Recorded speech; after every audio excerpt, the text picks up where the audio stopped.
नमस्कार दोस्तों, स्वागत करता हूं आपका अपना यूट्यूब चैनल मैथ अड्डा सारण में। तो चलिए, कैसे हैं आप सभी। आशा करता हूं अच्छे होंगे, स्वस्थ होंगे, मस्त होंगे और अपने पढ़ाई में व्यस्त होंगे।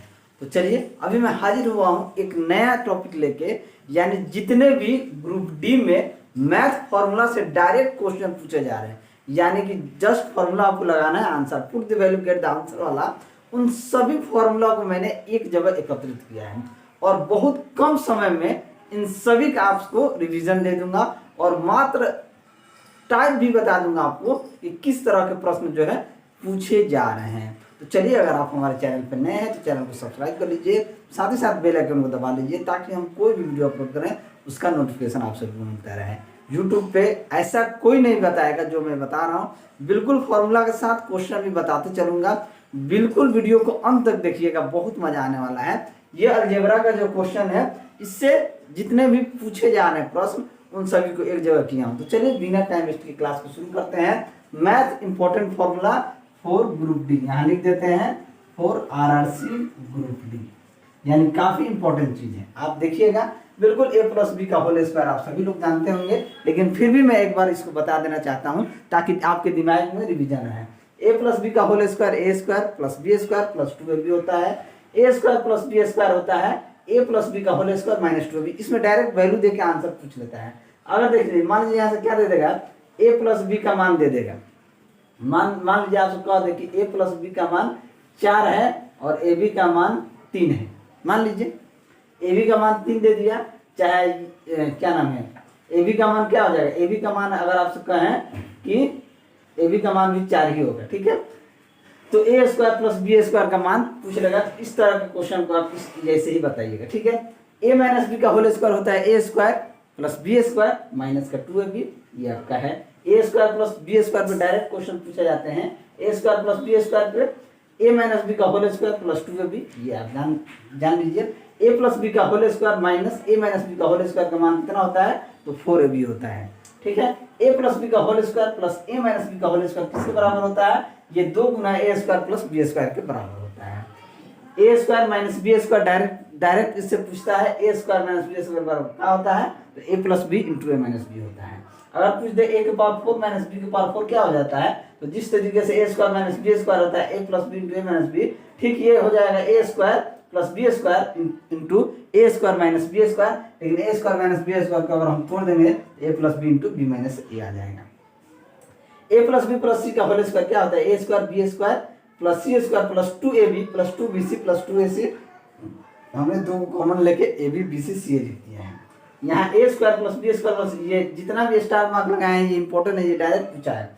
ए square plus B square plus सी स्क्वायर बराबर होता है ए प्लस बी प्लस सी का whole square minus 2ab plus b c plus सी स्क्वायर। ये अभी रिसेंटली 2 दिन पहले ये क्वेश्चन पूछा था इस पर रिलेटेड कि a square plus B square plus C square minus a b minus b c minus c a, ये बराबर होता है 1/2 ए माइनस बी का whole square plus b minus c का whole square plus c minus a का whole square. बहुत important चीज़ है, हो सकता है आने वाले शिफ्ट में ये क्वेश्चन पूछ ले। 4th फेज में तो पूछेगा ही, हुबली वाला जोन जो होने वाला है उसमें भी पूछा जा सकता है। अगला प्रश्न है, ए प्लस बी का होल क्यूब क्या होता है, a cube plus b cube plus 3ab into a plus b, या कहिए 3a square b plus 3ab square. A minus B का होल क्यूब होता है a cube minus b cube minus 3ab into A minus b. A cube plus b cube, ये भी question इस तरह के पूछे जाते हैं। और कैसे पूछे जाते हैं, अब पूछे गए हैं ये भी हम बता दें। A cube plus b cube बराबर होता है ए plus B into A square minus a b plus B square. अभी क्या कर देता है, इसको अगर हम ये वाले पोर्शन को नीचे लेके आ जाए, यहाँ ए square minus a b plus B square लेके आ जाए, तो यहाँ क्या बच जाता है ए प्लस बी। अगर आपको कोई वैल्यू दे देता है 2 का क्यूब 3 का क्यूब, नीचे इस तरीके का फॉर्मेट दिखता है, तो उसका आंसर डायरेक्ट ए प्लस बी होता है। ये आप याद रखिएगा, ये पूछा गया है। अगर a cube minus b cube बराबर क्या होता है, ए minus b into A square plus a b plus B square. Direct इसके नीचे भी अगर आप ये वाला वैल्यू को लेके आ जाइएगा, a square plus a b plus B square, तो इसका मान क्या होता है, ए माइनस बी। अगर आपको कोई नंबर सिस्टम में अगर दे दे ए क्यूब यानी 3 का क्यूब 5 का क्यूब इस तरीके से गुणनफल दे, तो उसका आंसर जो है डायरेक्ट ए माइनस बी लगा दीजिए, और ऑप्शन में दिया भी रहता है उसको आप इजीली लगा देंगे।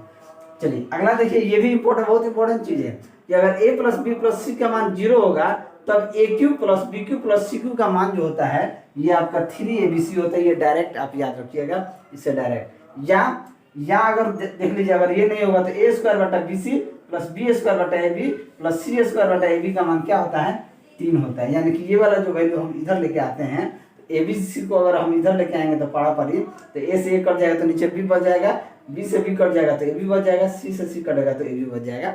यानी कि ये भी बहुत इंपॉर्टेंट चीज है।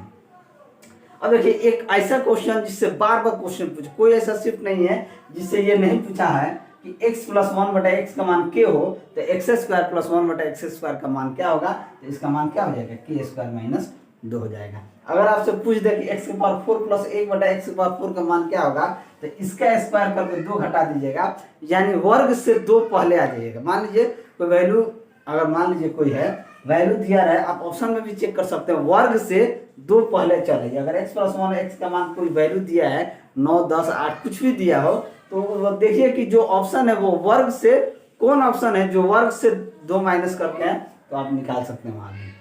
तीसरा चीज है कि x प्लस नहीं, यहाँ आते हैं x माइनस 1 बटा एक्स का मान अगर k दिया रहा है और एक्स स्क्वायर प्लस 1 बटा एक्स स्क्वायर का मान पूछे तो k स्क्वायर प्लस 2 उसका क्या हो जाता है, आंसर हो जाएगा। अगर x के पावर 4 प्लस 1 बटा एक्स के पावर 4 पूछे तो इसका स्क्वायर करके -2 कर दीजिएगा तो आंसर आ जाएगा। ये भी क्वेश्चन पूछा हुआ है। अगर x प्लस 1 बटा एक्स का मान k है, अगर x की प्लस 1 बटा एक्स का मान पूछे तो ये वाला वैल्यू k जो दिया है उसका क्यूब करके 3 गुना k कर दीजिएगा, आपका आंसर आ जाएगा। अगर वैल्यू x माइनस 1 बटा एक्स का मान अगर k दिया है तो एक्स क्यूब प्लस 1 बटा एक्स क्यूब का मान पूछे तो आप करना है k क्यूब प्लस 3 गुना k जोड़ देना है, आपका आंसर आ जाएगा। आइए अभी टॉपिक बाकी है, बहुत सारा मतलब समझिए कि बाकी है फॉर्मूला, हम उसको भी देखने वाले हैं। एक वीडियो में पूरा फॉर्मूला आपका समाप्त। चलिए अगला फॉर्मूला देखते हैं जिससे क्वेश्चन पूछे जा रहे हैं, हम वही फॉर्मूला लेके आए। देखिए अगर लीनियर इक्वेशन और द्विघात समीकरण, रेखीय समीकरण द्विघात समीकरण से हर शिफ्ट में एक नया क्वेश्चन पूछे जा रहे हैं। अगर linear equation a1x plus b1y plus c1 का मान अगर 0 है, अगर दूसरा इक्वेशन है a2x plus b2y plus c2 का मान अगर 0 है, तो यदि केस देखिए, यदि a1 बट्टा a2 अगर बराबर नहीं है, यानी a1 बट्टा a2 अगर बराबर नहीं है b1 बट्टा b2 के, तो उसका अद्वितीय हल होगा। क्या होगा, डायरेक्ट क्वेश्चन पूछता है, अद्वितीय हल होगा। अगर a1 बट्टा b1 बराबर a2 बट्टा b2 बराबर c1 बट्टा c2 ये सब बराबर है तो इसका अनंत हल होगा, यानी कि अनेक हल होगा। क्या होगा, अनेक हल इसका हो जाएगा। देखिए अगर वीडियो आप सभी को अच्छा लगे तो लाइक जरूर कीजिएगा, भाई के मेहनत के लिए चैनल को सब्सक्राइब कीजिएगा, ठीक है। बहुत गर्मी है फिर भी हम वीडियो बना रहे हैं।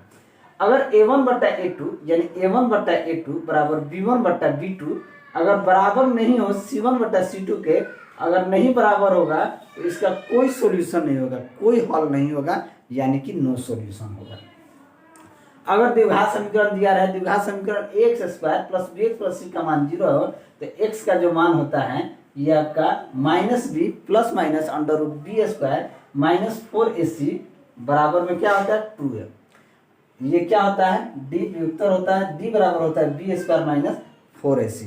अगर डी का मान 0 है, डी जो है इसका डी का मान, अगर इसका मान 0 आ गया तो डी अगर बराबर 0 हो गया तो मूल क्या हो जाएंगे, मूल हो जाएंगे वास्तविक और समान। अगर डी का मान ग्रेटर देन 0 हो गया, यानी कि डी का मान ग्रेटर देन 0 हो गया तो मूल क्या हो जाएंगे, वास्तविक और असमान। अगर डी का मान लेस देन 0 हो गया, यानी कि नेगेटिव में चला गया तो मूल क्या हो जाएंगे, काल्पनिक हो जाएंगे। अगर द्विघात समीकरण दिया रहा है तो मूलों का योगफल जो होता है अल्फा प्लस बीटा का मान होता है माइनस बी बटा ए, और अल्फा इंटू बीटा होता है, यानी कि मूलों का गुणनफल का मान होता है सी बटा ए। अगर हम देखेंगे अल्फा और बीटा का वैल्यू दिया रहा है, अगर समीकरण हमको बनाना है तो समीकरण बनाते हैं एक्स स्क्वायर माइनस मूलों का योग इंटू एक्स प्लस मूलों का गुणनफल बराबर 0, यानी कि ये इक्वेशन, ये भी डायरेक्ट क्वेश्चन इससे पूछे जाते हैं। अगर आपको वृत्त में इस तरीके से दे दे तो क्या होता है, पी ए या ए पी जो कहना कह सकते हैं, पी ए कहिए या ए पी कहिए, पी ए इंटू पी बी, यानी यहाँ से यहाँ तक का मान, ये वाला मान और ये वाला मान का गुणनफल जो होता है इस वाले मान और इस वाले मान के क्या होता है, सी डी और डी पी के मान का क्या होता है, बराबर होता है, यानी कि इसका गुना और इसका गुना ये बराबर होता है। अगर आपको इस तरीके से फिगर दे दे तो आप क्या करिए, पी ए इंटू पी बी, यानी एक तरफ लेना है। यहाँ से लेके पी ए इंटू पी बी बराबर p d into p c करना है, आपका मान आ जाएगा। इस तरह का प्रश्न पूछा ही जाता है।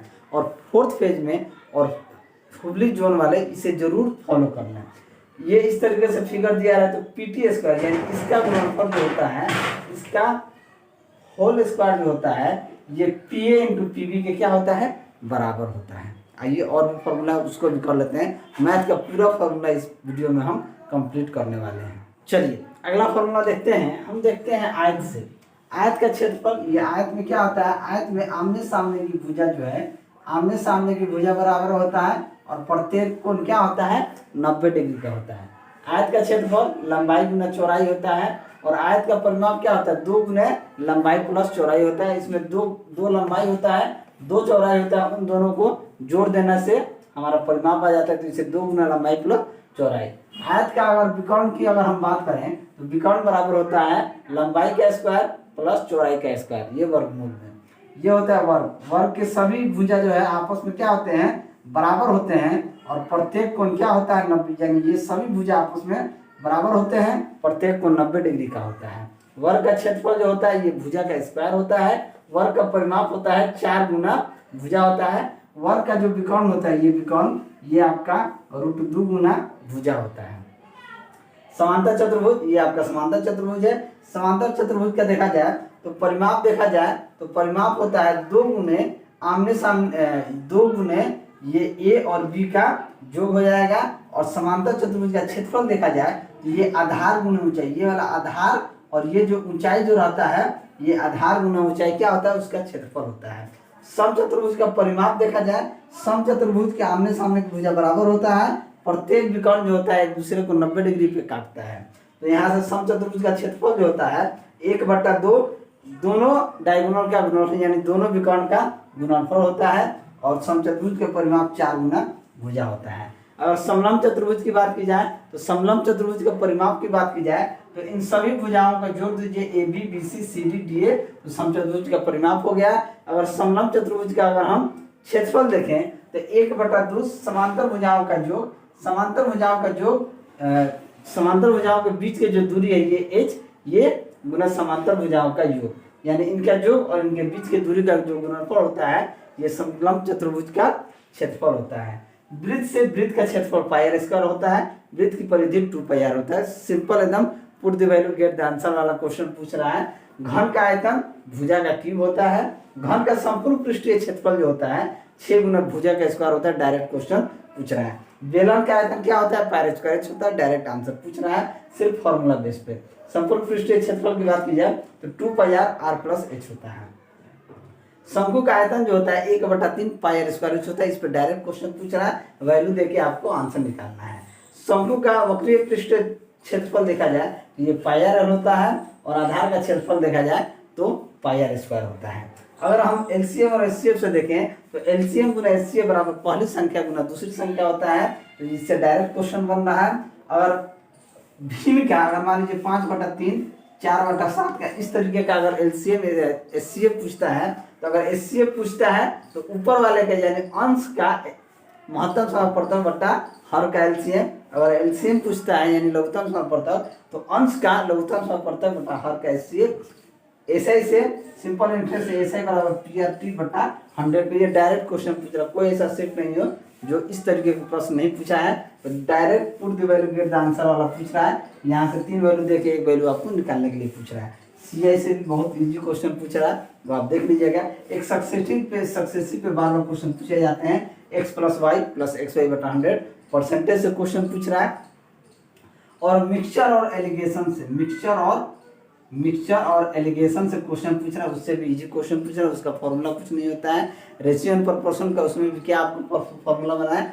ठीक है, तो मिक्सचर और एलिगेशन, रेशियो एंड प्रोपोर्शन, तृतीय अनुपात और चतुर्थ अनुपात, इससे भी क्वेश्चन पूछ रहा है, उसको आप देख लीजिएगा। ठीक है, बहुत इजी है। एक तो √√ab में आ जाएगा, चतुर्थ अनुपात पूछा था तो b² में आ जाता है, b² में आ जाता है। ठीक है, तो ये सभी जो है इम्पोर्टेंट आपके फॉर्मूला थे जो मैं आप सभी के लिए लेकर आया हूँ। तो चलिए, अगर वीडियो आप सभी को अच्छा लगा तो वीडियो को लाइक कर दीजिएगा, दोस्तों में शेयर कर दीजिएगा। अगर आप हमारे चैनल पर नए हैं तो चैनल को सब्सक्राइब जरूर कीजिएगा। चलिए मिलते हैं।